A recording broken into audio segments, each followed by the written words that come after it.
Des myriades de couleurs et de lumières. Mais ce n'est que le début du spectacle. La lumière visible, l'arc de l'ensemble du rayonnement spectral. Il s'étend des rayons gamma d'un côté aux ondes radio de l'autre. Cette minuscule bande de lumière visible à l'œil nu, c'est le seul rayonnement que nous sommes capables de voir.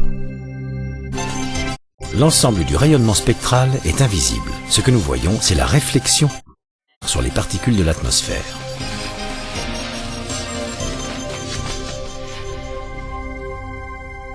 Le Soleil, en lumière ordinaire, une infime fraction de son rayonnement, il nous donne cependant des indices.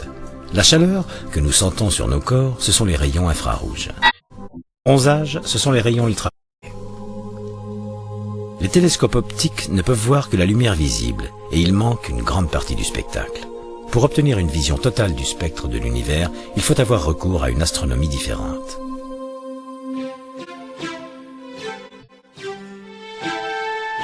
C'est frustrant.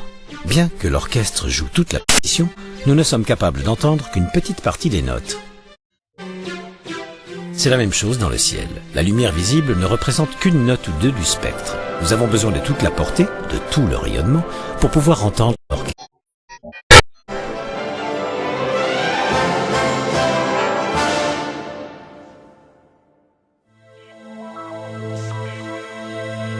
Dans tout le rayonnement spectral, les ondes radio les plus longues, nous les détectons dans des récipients réservés à cet effet et nous obtenons des photos. Un quasar, le cœur d'une galaxie lointaine. Un image que l'on peut voir à la fois en lumière visible et en radio. Enlevez le visible et vous continuez à voir l'onde radio, mais cette fois sous forme de jet. Voici une image optique de la galaxie Centaurus A. La radio montre que tout est en mouvement, conséquence d'une collision galactique. Un pulsar, une étoile lumineuse, mais extrêmement dense, qui tourne sur elle-même 30 fois par seconde. Grâce aux ondes radio, voir le rayonnement de ces puissants faisceaux.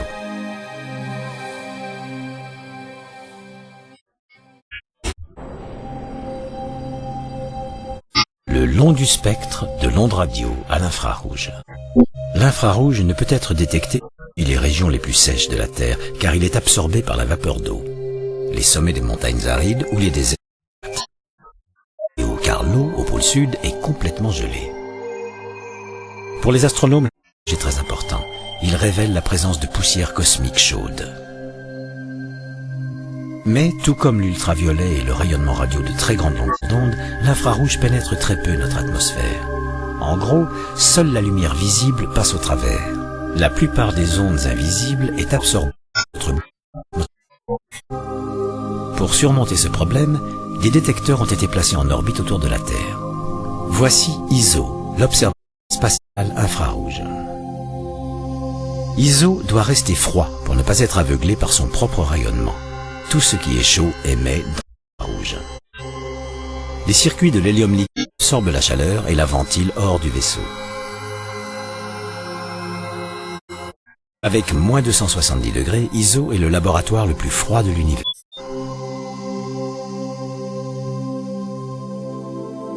Pourtant, ces images en infrarouge sont d'une qualité brûlante.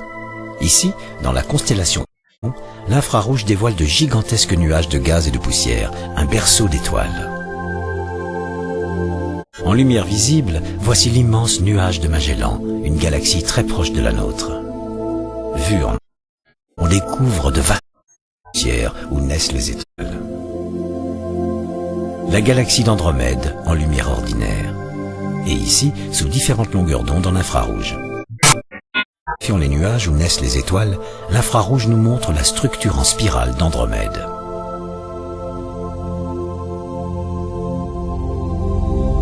Au sein même de notre galaxie, il collecte la lumière provenant des nuages qui se trouvent entre eux.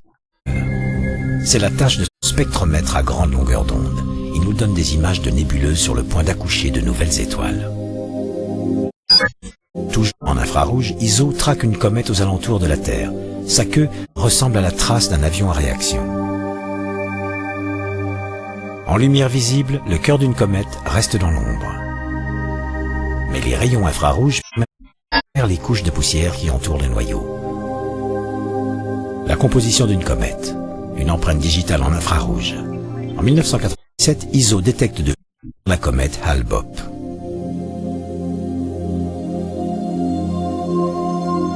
Et quand ISO scrute en galaxie, il y détecte également de l'eau en abondance, une source de vie.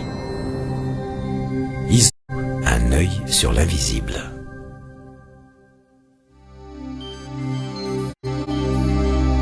À l'inverse, le télescope spatial Hubble est réputé pour traquer la lumière visible.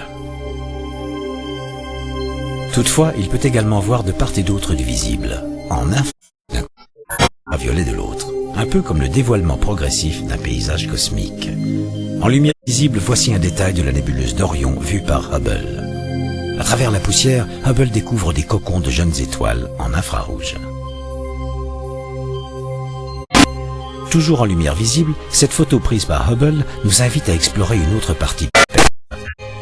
Le halo bleu nous vient du rayonnement des ultraviolets dégagés par de jeunes étoiles très chaudes.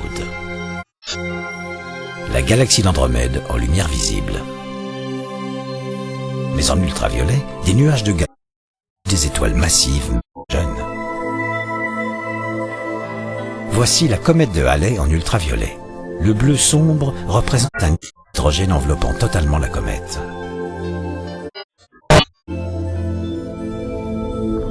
Une image en accéléré du Soleil. Les ultraviolets révèlent une surface bouillonnante. En ondes plus courtes, c'est-à-dire voici les régions les plus chaudes et les plus énergétiques, ainsi que la couronne, la chevelée du Soleil.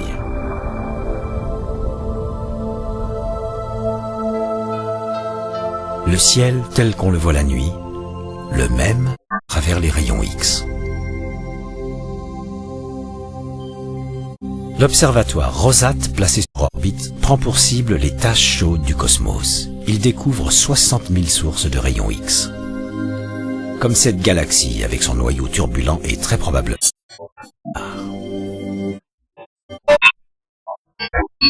87 sur la gauche. Cette tache le confirme.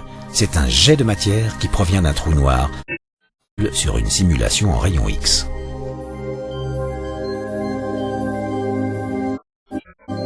Les vestiges d'une supernova, des rayons X venant des entrailles palpitantes d'une étoile qui a explosé.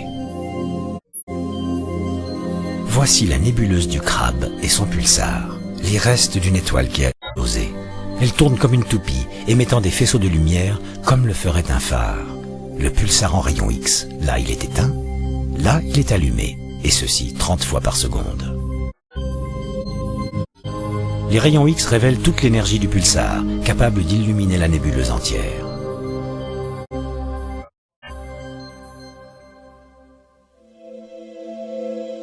Depuis la navette spatiale américaine, l'observatoire Compton est lâché sur orbite.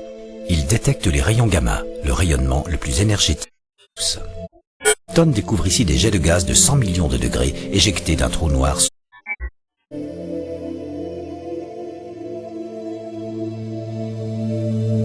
Il cartographie les sources des sursauts gamma, provenant de mystérieuses explosions d'énergie. Ils semblent provenir du fin de l'univers.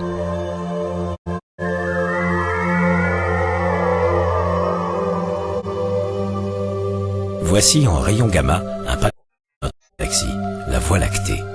La bande chaude qui la traverse provient de rayons cosmiques entrant en collision avec du gaz interstellaire. La Voie lactée en rayon X.